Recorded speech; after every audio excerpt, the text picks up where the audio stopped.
The day I told my kids I couldn't afford groceries, they laughed and said, "Then eat less." They had no idea I'd just inherited $4.2 million. So I decided to teach them a lesson they'd never forget. Hi, everyone. My name is Margaret, and before I take you into this story that completely upended my life and my relationship with my children, I want to know, where are you watching from today? Are you joining me from Ohio, California, New York, or maybe somewhere across the ocean? Drop your location in the comments. I love seeing all the incredible places my stories reach. Now, let me tell you what really happened that day. It was a Thursday morning in March. I had just finished my early coffee in the kitchen, the sunlight spilling across the linoleum floor like it was trying to cheer me up. I looked at the grocery list in my hand and felt a weight pressing down on my chest. Social Security, a tiny pension, bills. It was all there, mocking me. I took a deep breath and dialed Michael first. "Mom, I can't really," he said before I even got a word out. "I need help." "Michael," I said, my voice trembling slightly. I can't afford groceries this week." There was a pause, just long enough for me to taste my own nerves. And then he laughed. "Then eat less, Mom." "Seriously," I blinked. "Michael, I'm not joking." Jennifer, who had been on speakerphone, chuckled. "Oh, come on, Mom. We've got our own bills." "You're always dramatic."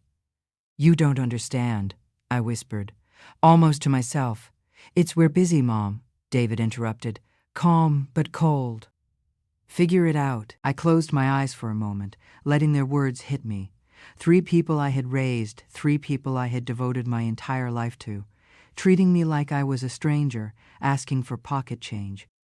And then, like a flicker of fire in a cold room, the memory of last night's call from Tom Riley, my lawyer, came rushing back. $4.2 million. Just sitting there, in an account I hadn't even been able to touch yet. It felt unreal, like someone had finally handed me the keys to the life I deserved. And yet my children had no clue, not a single idea.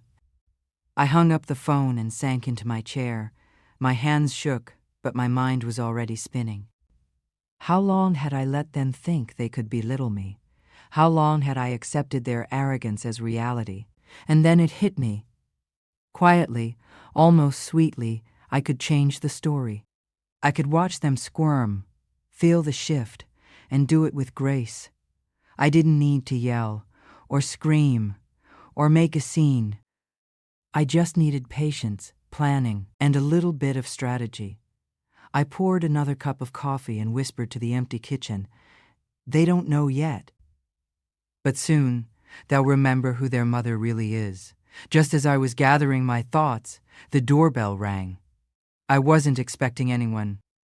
Nancy, my neighbor and friend for over 30 years, stepped in with her usual calm smile, but I caught the slightest flicker of concern in her eyes. "Margaret, are you okay?" she asked. "I'm fine," I said, though my heart was racing. "Just thinking." She didn't push further, but as I watched her settle into the chair across from me, I realized that day, that very moment, would be the beginning of a very different story for my family. Because little did they know, the woman they thought was struggling, weak, and powerless was about to become someone they'd never expect. Cliffhanger, the doorbell rings again later that evening, this time with an unexpected visitor that sets the first step of my plan in motion. I couldn't sleep that night. The house was silent, except for the soft hum of the refrigerator and the occasional creak of the old floorboards. I kept thinking about the conversation with my children, their laughter still echoing in my mind. And then there was the letter sitting on the kitchen counter, unopened until just a few hours ago. Tom Riley, my lawyer, had called me late yesterday with news I could hardly believe. An inheritance, a sum so large it seemed almost unreal. Minus $4.2 million. I had replayed his words over and over, sitting on the edge of my bed with trembling hands. "Margaret, the funds are fully available to you. No restrictions. Your late cousin insisted you be the sole beneficiary. The voice on the phone was calm, professional, but in my chest, my heart was doing somersaults. I had lived modestly all my life, never imagining that suddenly. Just like that, the weight of money would fall into my lap. I could feel the possibilities opening up, the sense of freedom I hadn't realized I was craving. And yet, a part of me hesitated. This fortune was mine, but my children Michael, Jennifer, and David had just laughed at my inability to afford groceries. They didn't care about the quiet struggles, the sacrifices I had made for decades. The sting of their dismissiveness was still fresh, sharper than any bill or financial worry. That night, as I sat with the letter in my hands, I realized something. I could either keep this quiet and pretend to be the same struggling mother they had always mocked, or I could let them slowly understand that the woman they thought was powerless had finally reclaimed her life.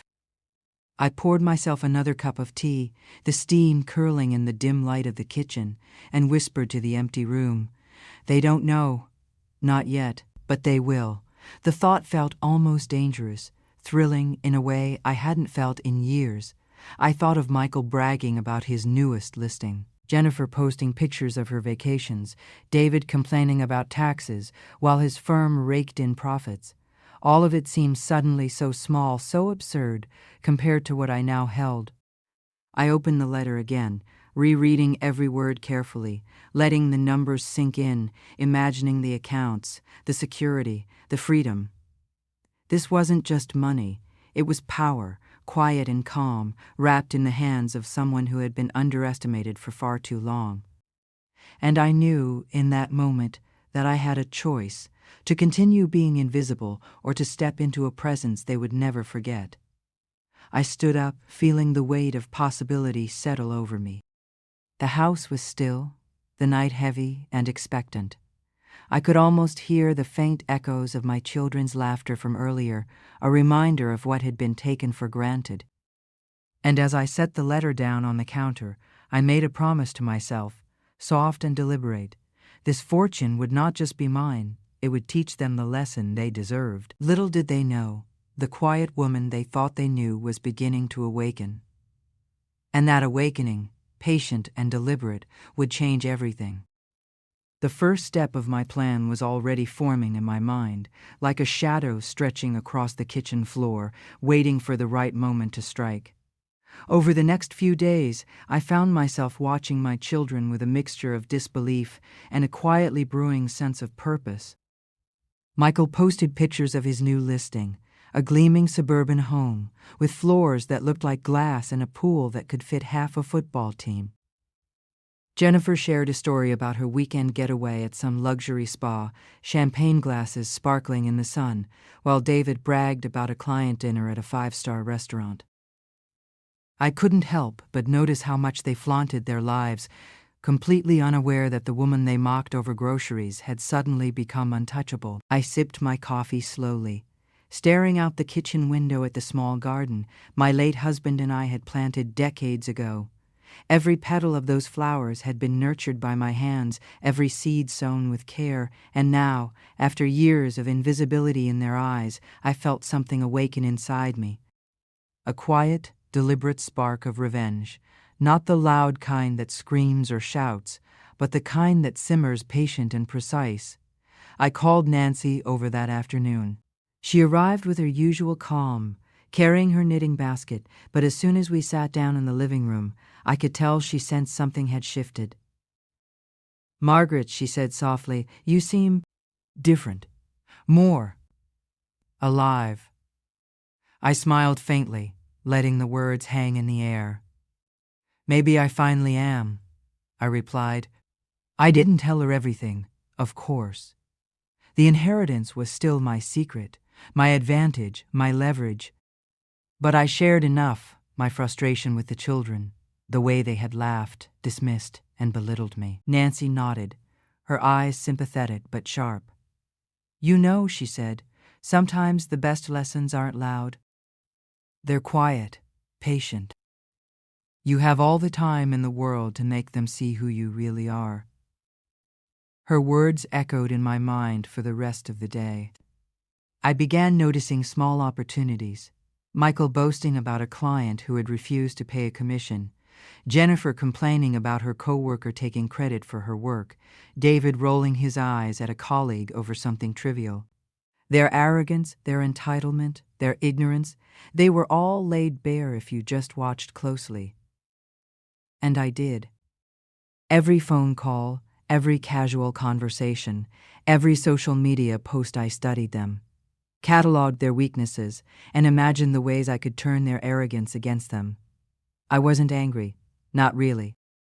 I was calm, calculated. There was a subtle thrill in knowing I held something they couldn't even fathom, a hidden strength that would allow me to reclaim respect they had taken for granted. That night, I sat alone in my living room, the soft glow of the lamp casting shadows across the walls. I whispered to myself, "They think I'm still struggling. They think I'm powerless. But soon, they'll understand. I'll show them, quietly, that the woman they dismissed has been preparing all along. Little did they know, their laughter, their disregard, had ignited something deliberate and unstoppable. The first sparks of change were already glowing in the quiet corners of my life, and the game had begun silently, patiently, and with a purpose they would never see coming. I started small. Almost imperceptibly, I began testing the boundaries with my children, dropping hints that my circumstances were changing without ever revealing the full truth. It began with a casual remark over the phone.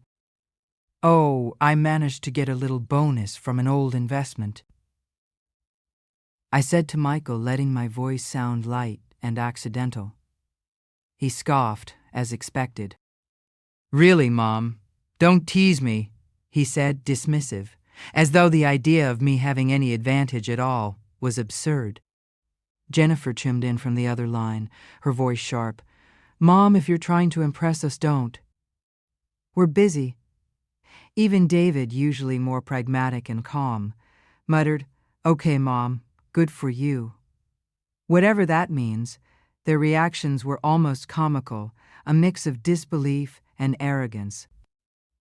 But I didn't mind. In fact, I smiled quietly to myself. They still had no idea what was coming.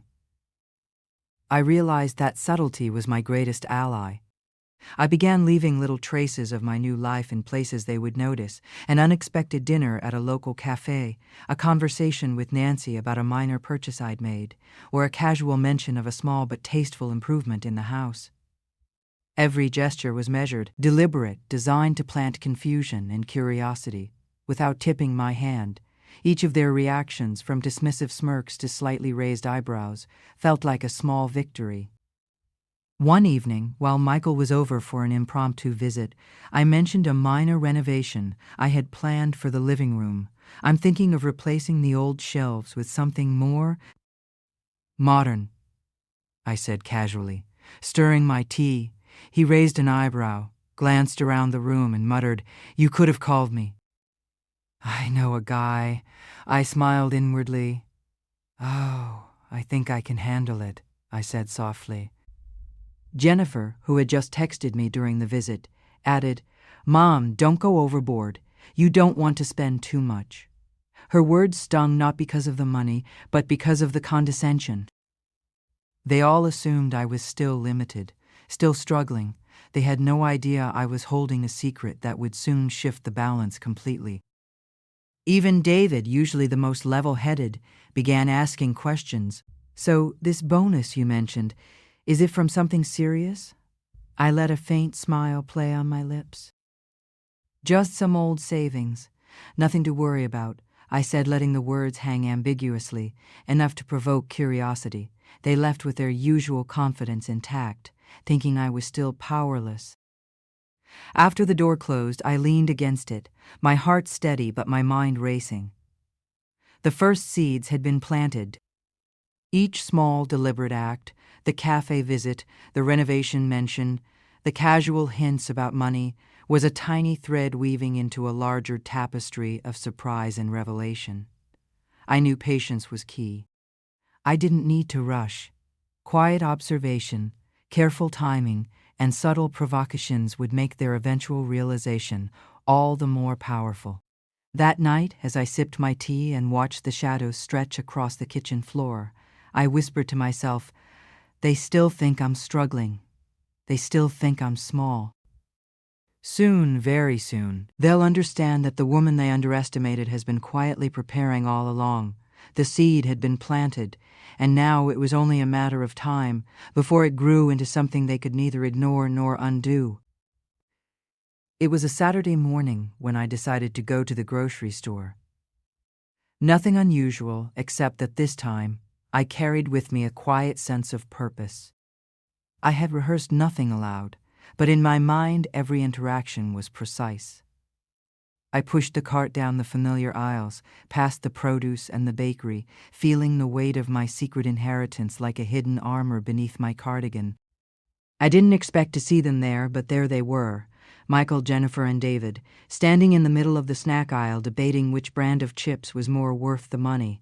They looked up, and for a moment their expressions froze as they noticed me, not out of surprise, more like mild irritation. "Mom," Michael said, his tone clipped. "You're here?" "Yes, Michael. I needed some groceries," I replied evenly, pushing the cart a few steps closer. "I thought I'd come myself this time." Jennifer rolled her eyes. "Oh, don't tell me you're trying to do this alone. You'll take forever." "I can manage," I said softly, letting my voice carry a calm confidence that made their laughter falter slightly. David glanced at Michael and Jennifer, an hint of curiosity in his eyes. "Are you serious, Mom? You're okay?" I smiled faintly, letting the words hang. "I'm fine," I said, deliberately vague. "Better than fine, actually. Just focused on today." They exchanged glances, an unspoken conversation passing between them. I could feel the tension rise, subtle but unmistakable. They were trying to read me, to place me in the same box they always had. I leaned slightly closer to Jennifer, lowering my voice. "Funny how things change when people stop underestimating you, isn't it?" Her smirk faltered for a fraction of a second. Michael opened his mouth, then closed it again. David's hands tightened around his shopping basket, but he didn't interrupt.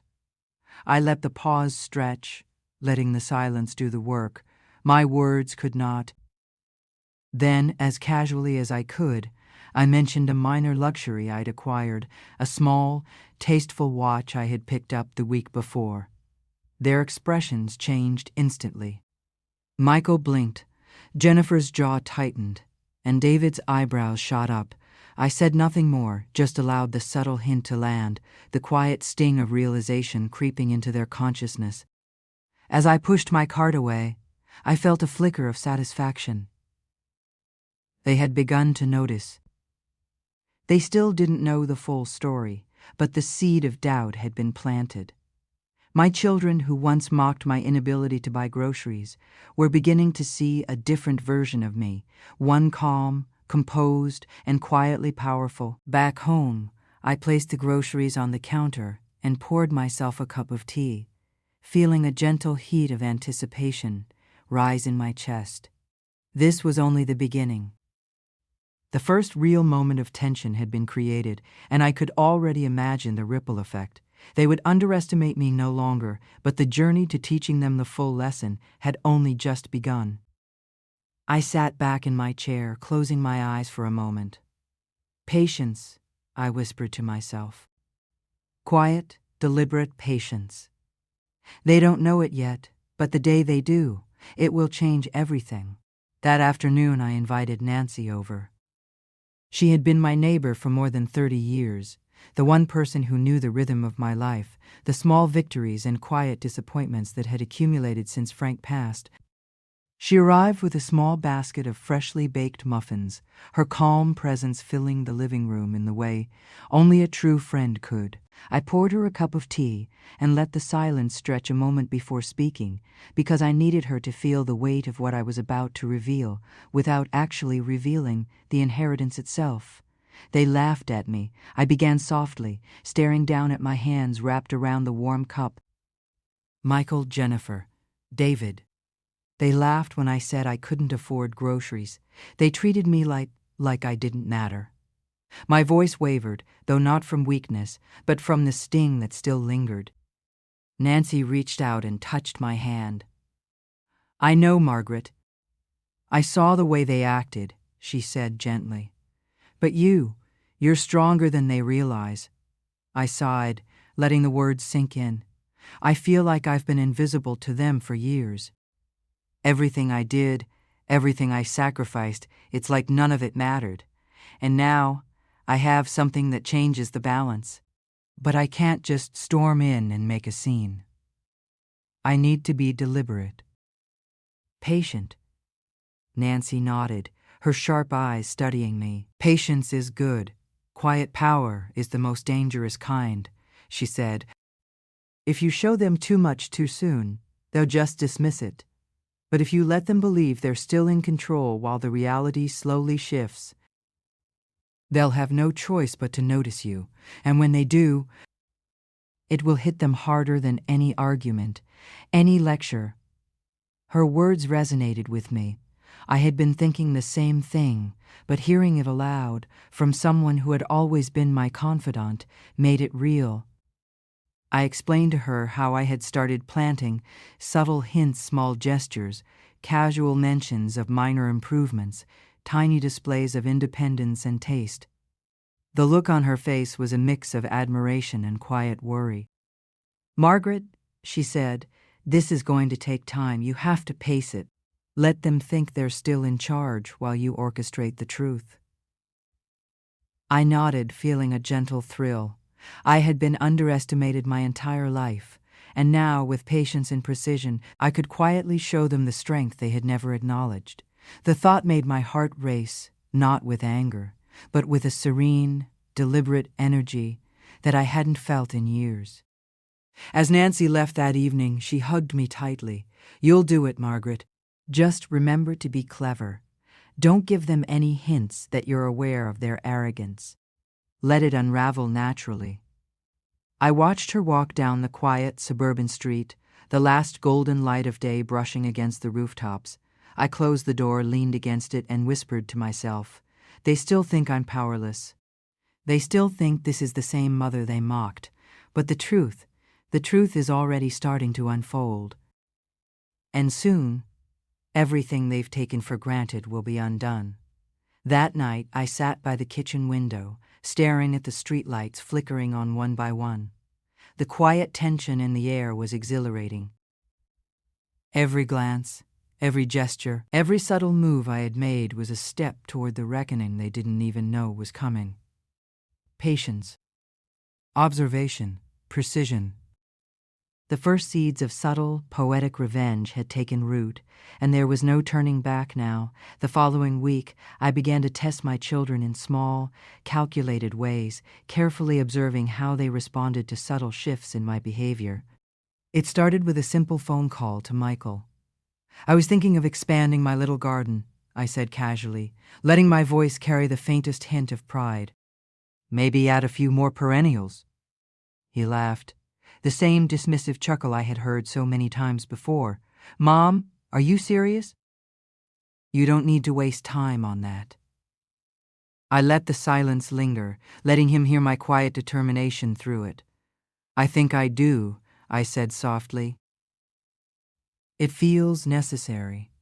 Jennifer, meanwhile, sent a text asking me about a new cookbook I had bought. "Mom, you don't really cook like that.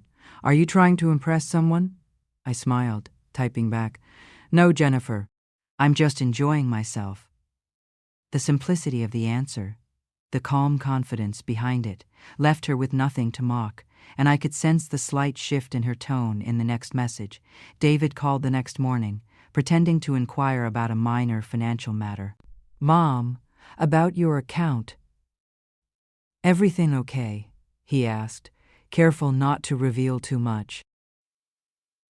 I let my voice remain neutral, warm, but deliberate. Yes, David, everything is more than okay. I've been planning a few things. There was a pause on the other end. I could almost hear his mind racing, trying to reconcile the mother he had always seen, as struggling with this calm, controlled version I was becoming. Every interaction, every subtle comment, every minor mention of something new I had acquired. The small home improvement, the tea set I had splurged on, the dinner I had enjoyed at a quaint cafe was intentional. I wasn't flaunting wealth or superiority. I was planting the seeds of curiosity, of doubt, and most importantly, of respect they had never given me. One afternoon, Michael stopped by unexpectedly, ostensibly to drop off a document he had forgotten at my house. I offered him tea, and as we sat in the living room, I casually mentioned a charity event I had attended, the kind he and his siblings had never cared about. "It's been rewarding," I said quietly. "People don't realize how much joy a small contribution can bring." Michael looked at me, the smirk fading from his face, replaced by something unfamiliar respect, maybe even a trace of envy. Jennifer appeared a few minutes later, peering in as though she had come to check on us. Her eyes widened slightly when she noticed the elegant arrangement of flowers I had bought earlier that week, and I caught the almost imperceptible hesitation in her voice when she greeted me. David didn't come that day, but I knew he was watching in his own way, noticing the subtle changes, the calm confidence I carried, and the way my household no longer seemed small or powerless. As I poured the tea and we sat together, I felt a quiet satisfaction that was almost intoxicating. The first real cracks in their arrogance were appearing, and I realized how powerful subtlety could be. No shouting, no confrontation. Just a slow, deliberate unveiling of strength and independence. That night, alone in the kitchen, I whispered to myself, they still don't see the full picture. But soon, they will. And when they do, everything will be different. The plan was unfolding, patient, calm, and quietly unstoppable. By the following week, the quiet changes I had introduced in my life were beginning to ripple through my children's awareness. They still didn't know the full story, but hints of curiosity and even unease were creeping into their interactions with me. I had deliberately started taking longer walks around the neighborhood, sometimes with Nancy, sometimes alone, carrying myself with a lightness I hadn't felt in years. On one of these walks, Michael happened to drive by, and I saw him slow down, a puzzled look crossing his face. He clearly didn't recognize the confidence in my posture, the way I held myself like someone who had finally reclaimed control. Later that day, Jennifer called. "Mom, that cookbook you mentioned?" she said hesitantly.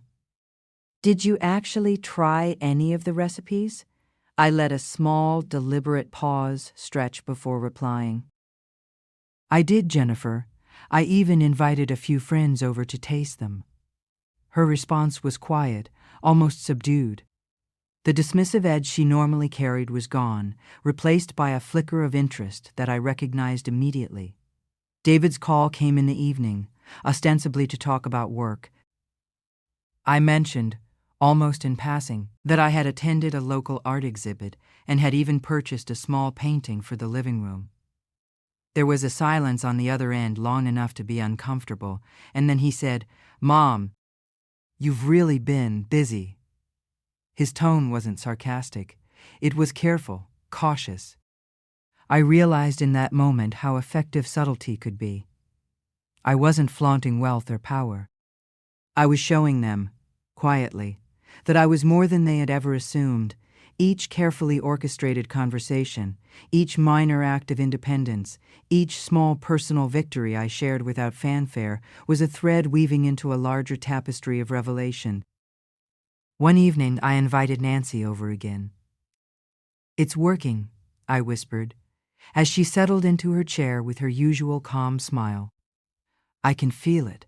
They're beginning to notice." She nodded, her eyes gleaming with understanding. "Patience, Margaret. You've started the ripple. Soon, the wave will follow." Her words were comforting, and energizing all at once. A reminder that I wasn't alone in this quiet strategy. The next day, Michael stopped by again, this time with Jennifer and David in tow. They all came under the guise of casual visiting, but I could feel the subtle tension, the uncertainty in their movements and expressions. They were watching, analyzing, trying to figure out what had shifted. I served tea with a calm smile and let the conversation drift naturally. I mentioned a minor purchase I'd made the week before, a handcrafted lamp for the living room. Their reaction was almost imperceptible at first, a twitch of an eyebrow here, a pause in speech there, but I noticed it, and that was enough. That night, as I sat by the kitchen window and watched the quiet street, I felt the tiniest thrill ripple through me. The tide was slowly turning. My children, who had once dismissed and mocked me, were beginning to notice the woman I had become, the woman who was calm, deliberate, and quietly powerful, and I knew with a certainty that was almost tangible that their full realization was only a matter of time. I whispered to the empty house, "Patience, Margaret. They're waking up to you. And when they do, everything will change." The shift had begun. Subtle, deliberate, and unstoppable. By midweek, the changes I had introduced in my life were no longer subtle for my children. They were starting to notice, and the unease was beginning to show. Michael called first, his tone clipped, carrying an edge I hadn't heard before. "Mom, I don't know how to ask this, but what's going on with you lately?" I let a slow pause hang, the kind that makes a person fill the silence with their own thoughts. "I'm just enjoying life," I replied softly, calm and deliberate. "Little things, nothing major." I could hear his sharp intake of breath, almost like he hadn't expected such measured words. "You sound different," he said, finally. "Confident. It's unsettling." Jennifer texted not long after, this time more cautiously. "Mom, are you okay? You've been acting strangely. It's like you're hiding something." I smiled quietly to myself. Exactly. That was the point. They had no idea that what they perceived as change was the quiet unveiling of a secret I had carried since last week, a secret that could shift everything they thought they knew about me. David stopped by the next evening ostensibly to discuss a financial question, but I could sense the hesitation in every movement. "Mom," he said cautiously, "I'm curious. You've been different. I mean, you've always been strong, but now there's something else. Something I can't place." I let the words linger, my calm presence filling the room. "David, some things aren't meant to be explained. They're meant to be understood, slowly." I realized in that moment how effective patience and observation had become. The small hints, the casual mentions of minor purchases, the tea with friends, even the elegant way I carried myself, it had all been carefully orchestrated to shift their perception. And it was working. The seed of doubt was no longer hidden. It had begun to grow, twisting in their minds, forcing them to reconsider everything. Later that night, I sat with Nancy on the porch, the soft glow of the streetlights illuminating her face. "They're noticing," I whispered, a quiet thrill running through me. "Michael, Jennifer, David, they're beginning to question. They're beginning to feel uncertain." She nodded knowingly, exactly as it should be. "Just wait. Let them wonder. Let them doubt. That's when they start paying attention to the woman you've become." The next day I orchestrated a small, deliberate encounter. I went to a boutique in town and purchased a modest but elegant piece of jewelry, not ostentatious, just enough to be noticed. I wore it the next time I saw Jennifer, letting it catch the light as I reached for a teacup. Her eyes flickered almost imperceptibly, and I saw the tiniest crack in her confident facade. Michael and David, watching from the side, noticed it too, even if they didn't understand why it mattered. By the time they left, I felt a quiet satisfaction settle over me. The curiosity had become unease. Their arrogance was beginning to shift into cautious attention, and the first real signs of respect or at least acknowledgement were appearing. I leaned back in my chair, the soft hum of the house around me, and whispered to myself, "They're waking up slowly. But soon, very soon, they'll realize the full picture. And nothing will ever be the same." The days that followed felt almost electric, though nothing had outwardly changed in the neighborhood. I moved through my home with a sense of calm authority, the kind that comes from knowing you hold a secret others can't yet comprehend. I had begun making small but visible improvements around the house: a new set of curtains in the living room, a polished wooden bench in the garden, fresh flowers arranged in the kitchen. Each choice was deliberate, a silent message. The woman they dismissed as struggling was quietly thriving. It was during one of Michael's casual drop-ins that I saw the effect most clearly. He wandered into the living room, arms crossed, and paused when his gaze fell on the new window treatments. "Mom, these are nice," he said slowly, as though testing his words. "Where did you get them?" I let a faint smile play on my lips. "Oh, just a little place I discovered," I said softly, pouring tea with deliberate calm. I thought it was time for a change. Small changes can make a big difference. Jennifer, who had come along under the pretense of helping organize some paperwork, glanced around the room, her eyes widening just slightly. "Mom, this looks so different," she murmured almost to herself. I didn't respond immediately. I let her words hang in the air, felt the subtle shift in energy. The small crack forming in the wall of indifference they had always built around me. David, always the most reserved, lingered near the kitchen counter. "Mom, I didn't realize you had time for all this," he said carefully. I tilted my head slightly, letting my calm presence fill the room. "I've always had time," I said quietly. I just never allowed myself the freedom to use it for myself. Until now, the effect on all three of them was almost instantaneous. Their dismissive smirks and casual arrogance faltered, replaced by a tentative curiosity. They began asking questions about the lamp I had bought, the small sculpture in the corner, the new teacups I used so effortlessly. I answered each question lightly, never giving more than I intended, letting the mystery linger. The quiet power I carried was intoxicating, not for me, but for them, forcing them to notice, to pay attention, to question the mother they had always underestimated. Later that evening, I sat with Nancy on the porch, the last light of the day spilling softly over the garden. "It's happening," I said, my voice low, almost reverent. "They're beginning to see me, not just the mother, but the woman I've become. The one they never expected." Nancy nodded knowingly, the shadows of the garden deepening around us. "Let them wonder, Margaret. The anticipation, the curiosity. It will make the realization that much more powerful. You're shaping them without them even knowing it."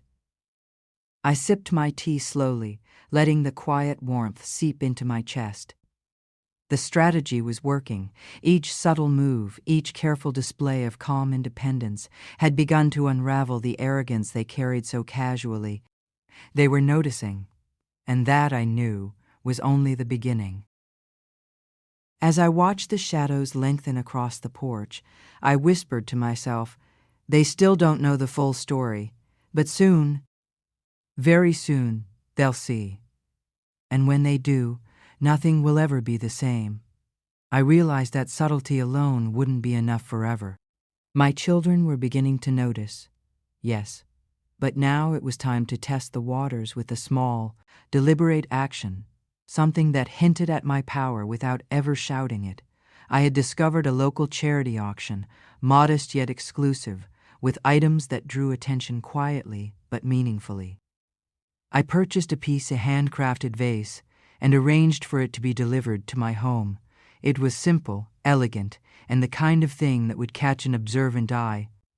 When Michael came over the next afternoon, he immediately noticed the vase on the side table in the living room. His eyebrows shot up, just a fraction, but enough to register the shift in perception. "Mom, that's new," he said, his voice uncertain. I smiled faintly, letting the silence stretch. "Yes," I replied softly. I thought it would brighten the room. There was nothing boastful in my tone, nothing to provoke jealousy outright. But the seed of curiosity had been planted. Michael lingered for a moment, then shifted his weight uneasily. Jennifer's reaction was subtler, but I caught it in the brief pause before she spoke. "Mom, you really bought that? On your own?" she asked, trying to sound casual, but the edge of disbelief was unmistakable. "Yes," I said lightly. "I wanted something beautiful, and I wanted to do it myself." The words were simple, but their effect was profound. The quiet pride in my voice, the calm authority in my posture, it began to chip away at the arrogance they had always carried. Even David, who had always been the most skeptical, asked questions with a tone I had never heard before. "Mom, how did you?" he started, then stopped.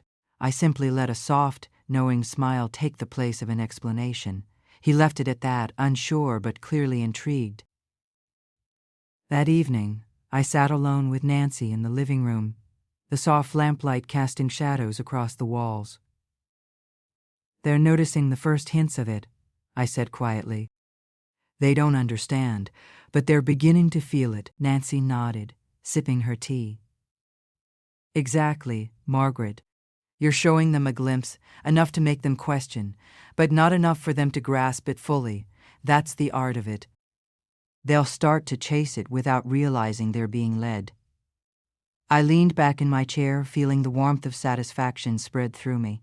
Each small act, each carefully chosen purchase or gesture was a thread weaving the tapestry of revelation.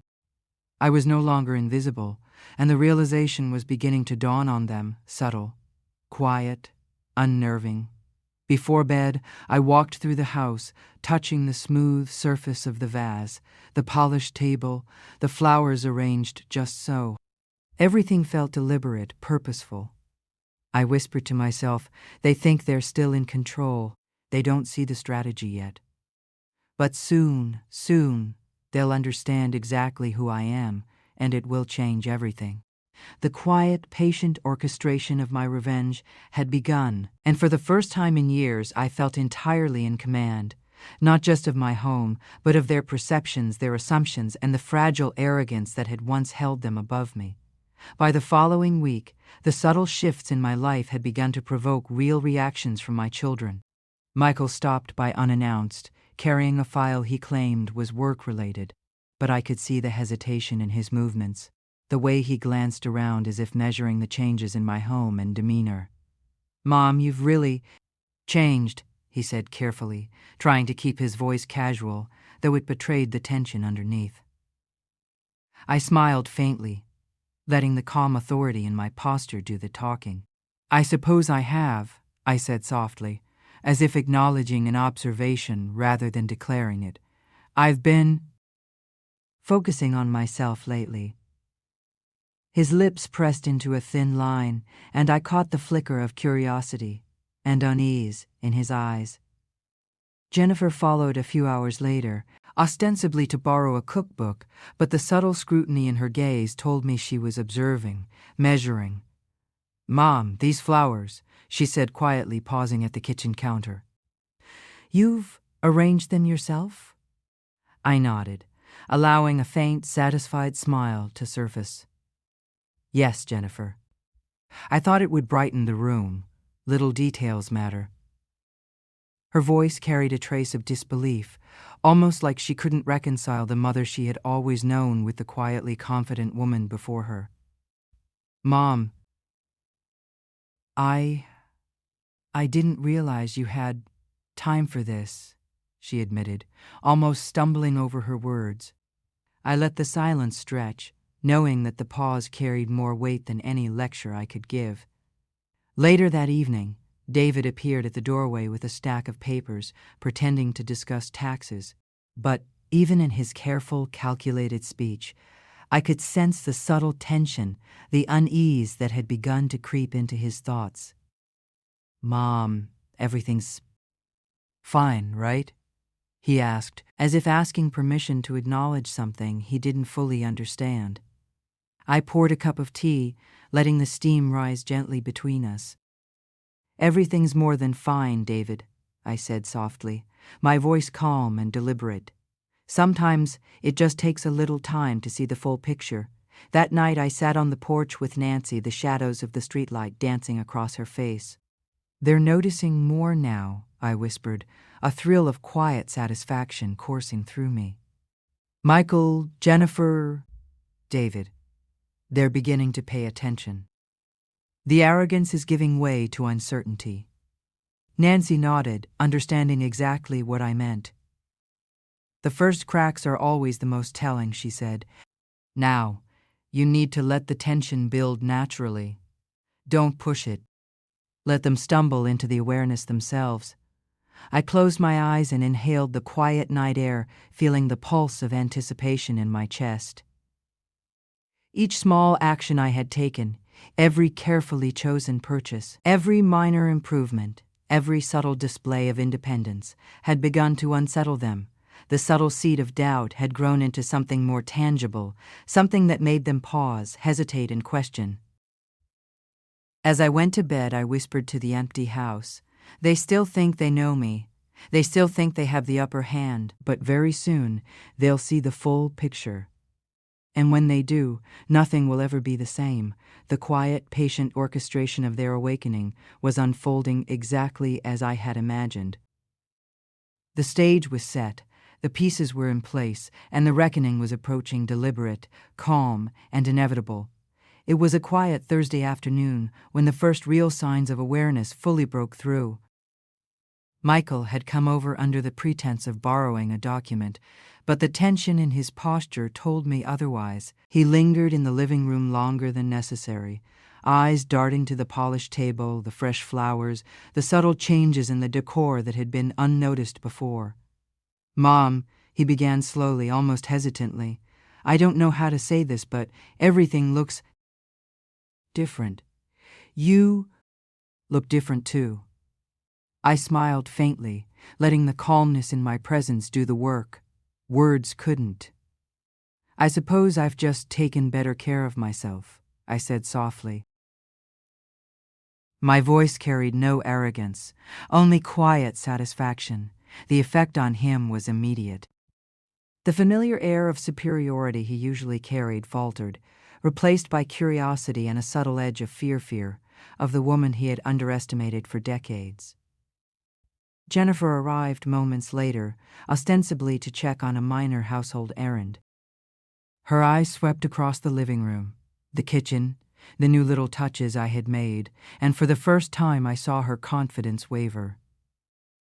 "Mom, these changes, they're impressive," she said, almost in a whisper. Her usual smirk was gone, replaced by hesitation, as if she were seeing a mother she had never truly understood before. David appeared after work, carrying his usual careful composure, but even he couldn't hide the shift. He lingered near the doorway, observing the subtle details that had always escaped his attention. The small vase from the charity auction, the perfectly arranged flowers, the quiet elegance in my posture and movements. "Mom," he said slowly, "I think I've underestimated you." More than I realized. Their words, their pauses, the hesitation in their tone, it was the awakening I had been cultivating quietly, deliberately for weeks. They were finally beginning to comprehend the woman I had become. I didn't celebrate or gloat. I merely allowed the calm authority I carried to fill the room. Their realization wasn't just about material things. It was about understanding that the mother they had dismissed, mocked, and overlooked had always possessed strength and dignity. They had simply failed to see it until now. That night, I sat with Nancy in the kitchen, the house quiet and warm around us. "It's happening," I whispered. "They're beginning to see everything, the patience, the calm, the quiet power I've carried all along. They're realizing they've misjudged me." Nancy nodded, sipping her tea. "This is the moment they start to truly pay attention, Margaret. Soon they'll understand everything you've done, and the impact will be unforgettable. I looked around my home, the small, deliberate touches reflecting months of quiet planning. Every subtle improvement, every calculated gesture had led to this awakening. I felt a serene satisfaction, a sense of control that had been absent for years. My children, for the first time, were beginning to recognize not just their mother, but the woman I had become, a woman calm, deliberate, and quietly unstoppable. Leaning back in my chair, I whispered to the empty house. The realization is here. They can't ignore it now. And when the full truth comes, it will change everything. The air was charged with anticipation, and I knew the final act, the one where quiet, poetic justice would unfold, was just around the corner. It was a Saturday morning when everything finally settled into place. My children had begun to see me differently, but today the full weight of that realization became unmistakable. Michael arrived first, nervously holding a stack of documents he claimed were for work, but his eyes kept flicking around my living room, pausing on the small but deliberate touches I had added: fresh flowers, polished surfaces, the handcrafted vase from the auction. His usual air of casual superiority had vanished, replaced by a mixture of awe and caution. "Mom," he began, voice hesitant. I didn't realize how capable you are. I should have noticed sooner." The words were clumsy, hesitant, but the sincerity was there. I let a calm smile touch my lips, not gloating, just letting the quiet satisfaction settle in the air. "Michael," I said softly, "sometimes it takes time to see what's been right in front of you." Jennifer arrived moments later, carrying her usual bag of hurried excuses, but even she couldn't mask her astonishment. "Mom," she said quietly, almost reverently, "the house the way you've—" I underestimated you." I let her words hang, letting the silence emphasize the truth they were only just beginning to grasp. David, ever the cautious observer, stayed near the doorway, eyes tracing the deliberate changes I had made. The subtle improvements, the aura of calm authority, the quiet confidence, it all hit him at once. "Mom," he admitted slowly, voice low, I think I never realized the strength you've always had. You're incredible." I didn't reply immediately. I simply let the room fill with the truth that had been invisible to them for so long. The realization that their mother, the woman they thought they knew, had always been strong, deliberate, and quietly formidable. No shouting, no confrontation. Just a subtle, undeniable power that had been quietly cultivated and finally recognized. Later that evening, I sat on the porch with Nancy, the sun dipping low over the suburban street. "They see it now," I said softly, letting a gentle warmth settle in my chest. "The arrogance, the assumptions, the dismissive attitude, they've all crumbled. And they did it themselves by noticing the quiet changes, by realizing the woman I truly am." Nancy smiled knowingly. "That's the beauty of it, Margaret. Poetic, calm, deliberate. You didn't have to force it. You let them awaken to it themselves. That's more powerful than any confrontation." I leaned back in the chair, listening to the faint hum of the street, feeling a serenity I hadn't known in years. The subtle, patient orchestration of my quiet revenge had worked. My children had finally seen me. Not just the mother they thought they knew, but the woman I had always been, strong, deliberate, and impossible to overlook. And as the last light faded, I whispered to the house, to the quiet night, and to myself, "Thank you, life, for giving me the patience to teach them this lesson." Sometimes silence teaches more than words. I turned to the camera of my heart, so to speak, and shared this with you, my friends. Thank you for listening to my story. Sometimes silence teaches more than words. Don't forget to subscribe and share your own story in the comments. Maybe your voice will be next on Her Voice.